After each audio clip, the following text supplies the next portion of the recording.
Yeah, what's the worst that can happen? The machine's not going to blow up.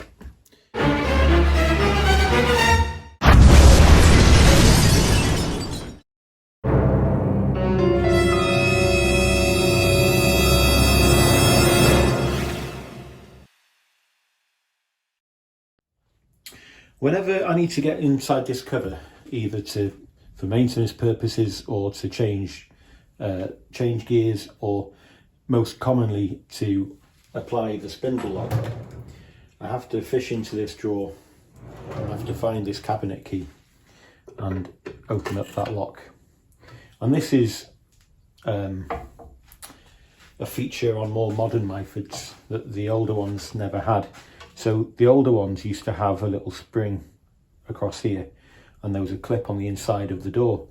And my previous Myford had one of those, and that was probably a 1970s vintage machine, I would say.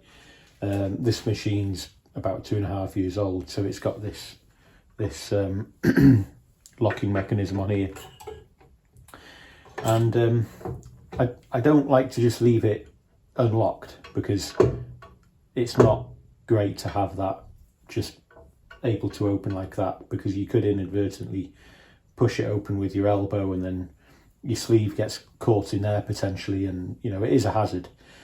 So what I'm going to do is I'm going to take this off and I'm going to replace it with something else, and I'm going to make a little spindle with a knurled knob on here, which I can use to lock and unlock without having to use a cabinet key. Because the other thing that I thought of doing was I could just leave the cabinet key hanging out of there, but it's a pain, because at some point I'm going to knock it off and it's going to go down the back of the bench, and it's just not practical. So that's the plan. And so if that sounds of interest to you, stick around and I'll show you how I'm making it. Okay, so we're looking at the inside of the cover here, and this is the mechanism that I'm going to remove. So I think I've got all the tools here ready that I need, so let's make a start taking this apart then.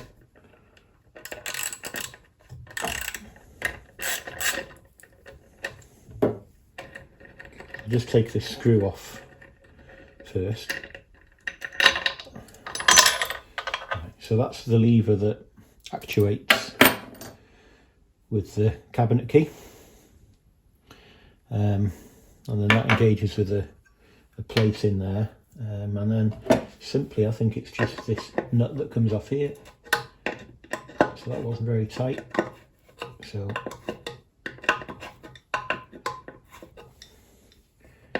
bring that off with a adjustable. Try not to damage my little plate in here.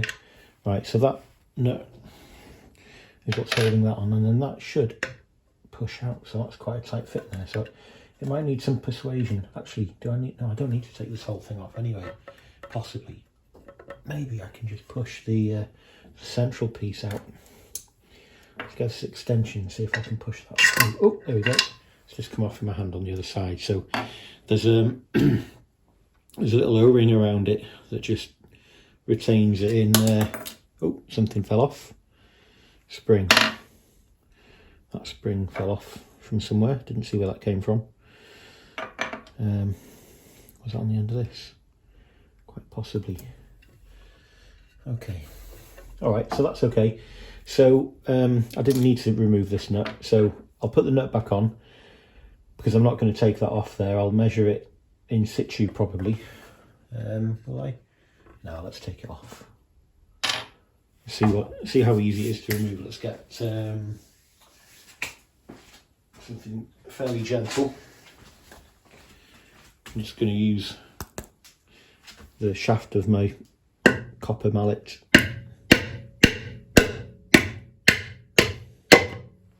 Right, so that's come off. So that's the little bezel. So what I'll do now is I'll measure this up, and then the bit that we're going to make is going to replace this which fits in there like that.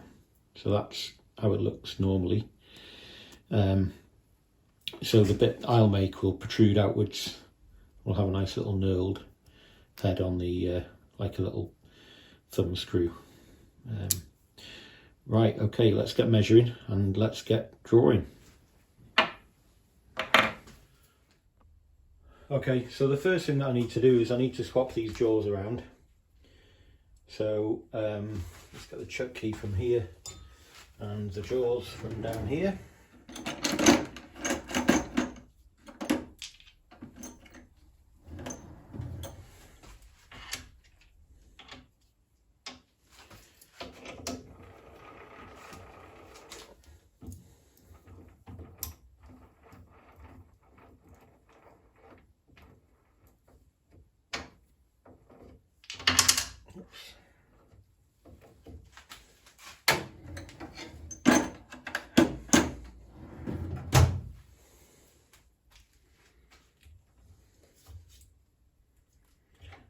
So that's position 1, so I want jaw 1 first,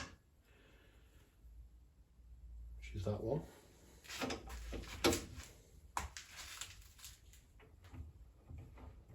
I'm just winding the scroll back until it just passes the opening, which it has just done. So as I turn this now, it should immediately catch it, which it has. So now we'll go to position 2, and that's jaw number 2 there. Just wind the scroll back.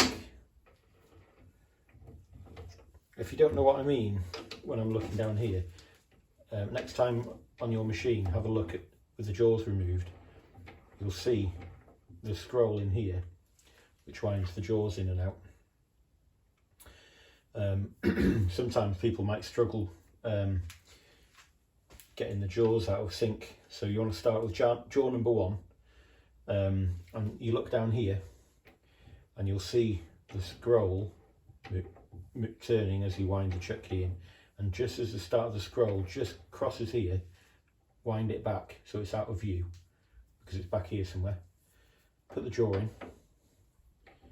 and then as you wind the chuck key, it'll pick it up and the jaws will be in perfect sync with each other. Otherwise you can end up having a jaw out of position, which can be a bit annoying. Right, so I've got some 25mm bar, which I'm going to... This is a nice thing about the big bore Super 7, you can fit 25mm bar stock through the spindle, which is quite nice. Okay, so the overall length of this job is 55mm, so I'm going to add another probably 10mm, let's say 15mm, so I've got clearance to part it off after when I've finished it. So yeah, the job is, let me see, what did I say, it's 55mm long and it's sticking out by 70.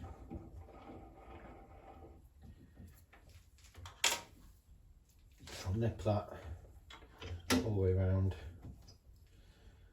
and I'm not going to be wazzing it up too fast because I've got, can you see, just about, so I've got some bar sticking out the back there.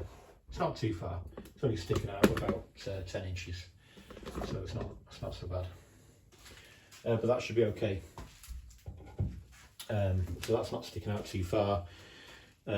So the first job is I'm going to clean it up, then I'm going to put the knurl on while it's nice and stiff, and then I'll machine the rest of the features then. It's not a high precision job, I'm just looking for a nice finish, not that that's even critical, but you know, I take pride in what I do, so I want things to look nice. Okay, right, so I'll probably switch to the GoPro for the rest of this now. Just quickly though, just before I do go to the GoPro, I just wanted to point out, normally the tripod's in the way of the machine here and I end up tripping over it and kicking it and swearing at it. So anyway, I think I mentioned this on a previous video, but I mounted this little arm here onto the tool post mount, and it makes my life a lot easier when I'm showing you guys some of the projects that I'm working on. So it travels with the carriage, which is handy. So you see the machining from the perspective of the tool, and it's not in my, well, it is a little bit in the way, but not as much as a tripod is. Anyway, quick aside, let's get on with the job. Okay, first job, let's put tool number 1 in, and we're going to face off and set Z0 on the DRO. So let's position this camera a little bit better. A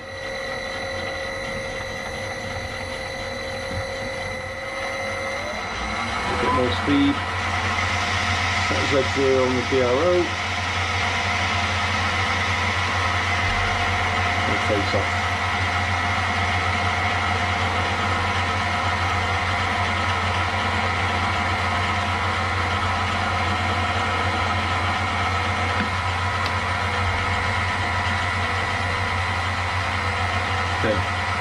Okay, we'll stop the spindle, change direction on the longitudinal feed, touch on, and we'll take off, not a lot, I just want to clean it up. So we'll take off 0.1, see if that cleans it up. Here we go. That should do it.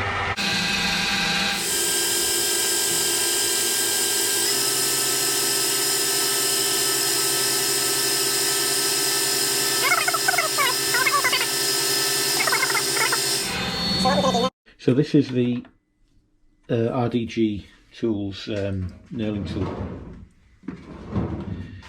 and let's have a look. So this wants to be roughly at centre height. Let's get the spanner out of here.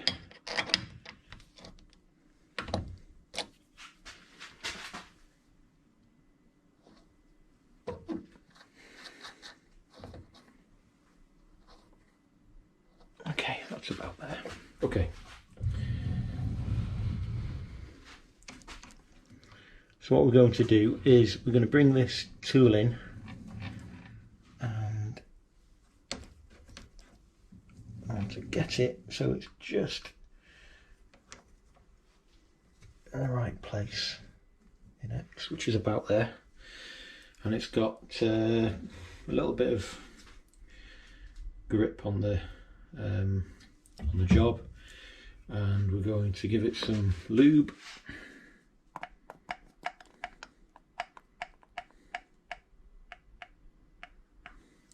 And we're going to run it nice and slow. Okay, let's put the feed on, and then we'll have a look at it. I don't want it to be a really coarse knurl, and it will be if I go too far with it.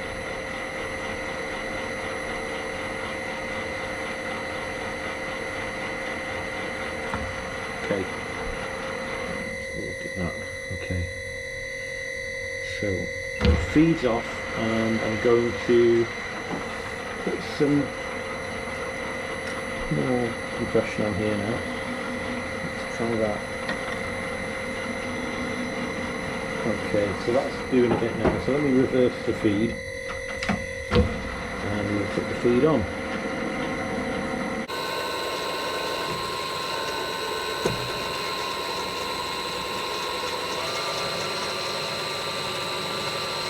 Okay, we are feeding, it's just quite slow. Don't want to rush this.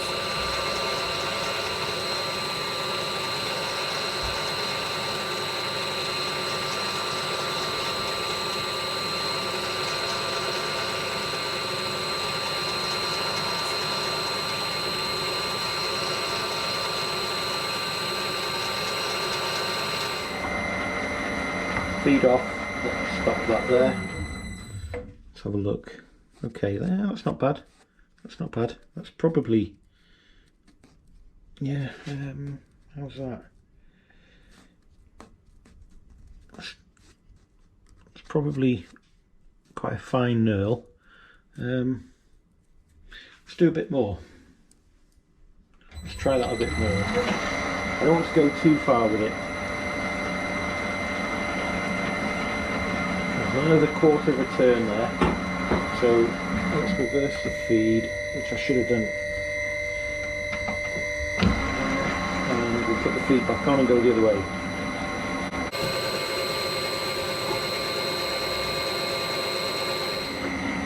And that's probably about there. So let's blow that off and have a look.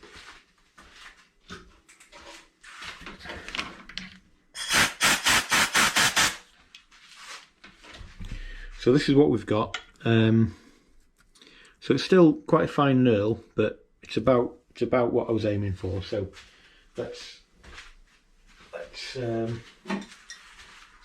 me bring you out a second so that you can see what I'm doing. Okay, so at the moment the knurling tool is clamping the workpiece, so I don't want to just drag the carriage out or wind the carriage to the right. So I want to release the clamping pressure because it's a clamping type knurling tool. Now I can bring the carriage over and then we can see what kind of finish we've got.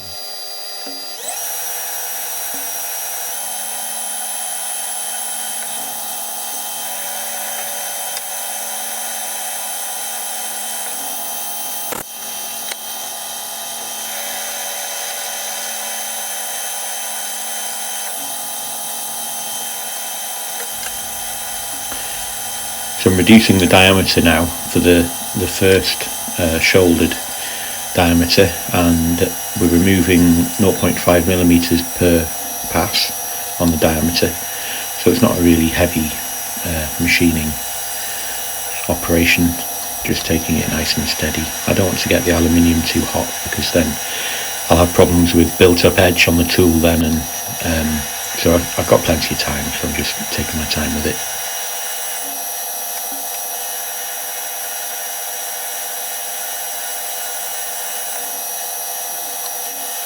And then on the finishing pass, I'm removing about 0.2 on the diameter, so depth of cut is about 0.1 millimeters. So that gives a nice surface finish, and I'll reach the desired size. I did have a measure with the caliper, but it's not critical because I use the DRO and I have the tool set up in the DRO tool library, so for non-critical features you don't really need to make any measurements. It's really handy. You just tell the DRO which tool number you're using, and then you use the readout, and you can machine the parts to their nominal dimension. So I'm just putting this undercut in here now with the parting tool. The parting tool is 2 millimeters wide, and the groove needs to be 2 mil wide as well, so that's handy. So I'm just machining that to 1.5 deep, and then that will accept the O-ring nicely.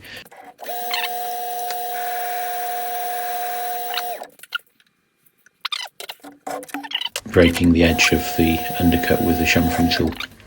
So in goes the drill chuck onto the carriage, onto the tool post rather.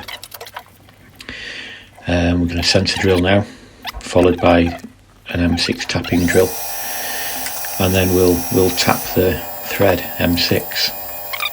And the way I'm doing that on here is I'm using a finishing tap, and I'm using that to pull the carriage along to bring the drill chuck into the work.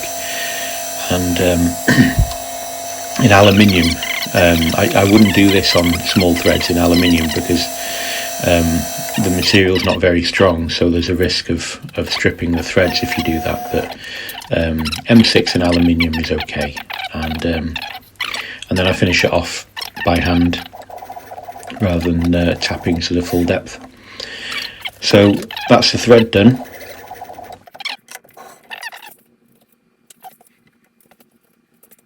Now we'll part off, and I do this with the cross feed on the lathe. I never part manually anymore.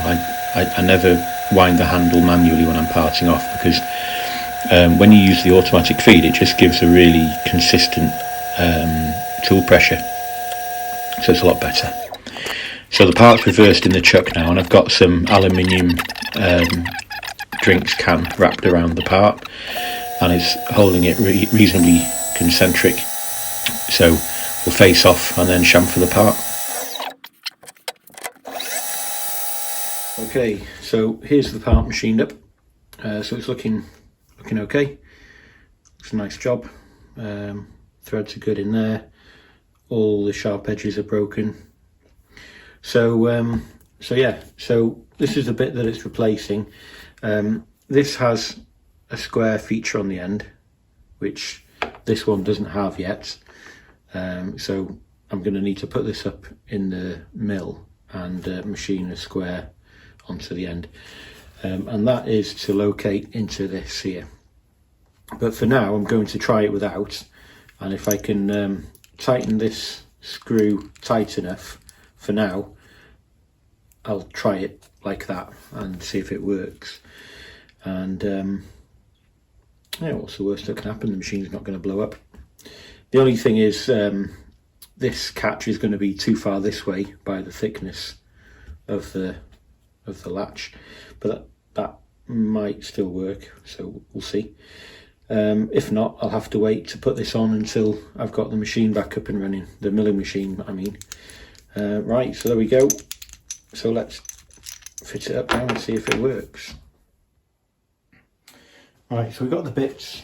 There we go. So the O-ring, I put the O-ring on this part now. I've lightly oiled it. So we're going to put the spring over this end here.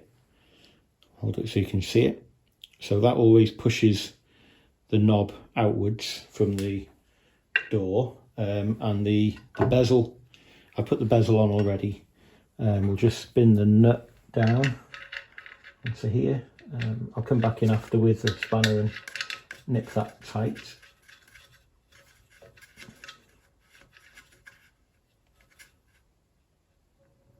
Okay, so this fits into there like that. Pop through. Can you see that? Yeah.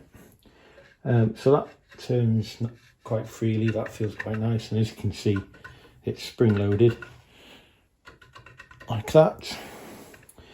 And then, like I mentioned, I need to mill a square onto the end of it to interface with that. So let's wind the screw in now.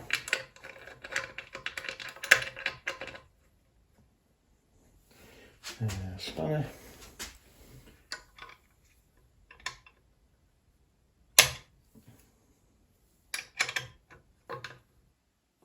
So that's nipped. That's got a good grip on it. So it'll be better when it's got the square on it. Then it's positively located, and then the motion is stopped by a little quadrant that's on the inside of the bezel there. So if we give it a test trip, there we go.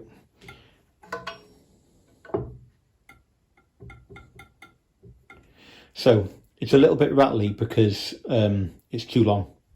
So when I've milled the square on, it'll be the right length. So it'll be a nice tight fit. You know, this cover won't rattle then. But yeah, I don't think that's a bad job. I think that looks all right. Let's bring it around this way a bit.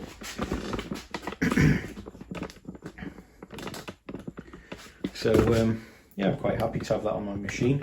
I think it looks all right.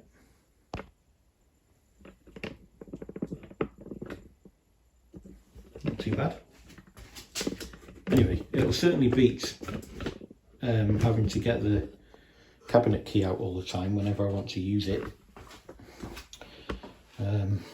So that's easy, and it won't accidentally open.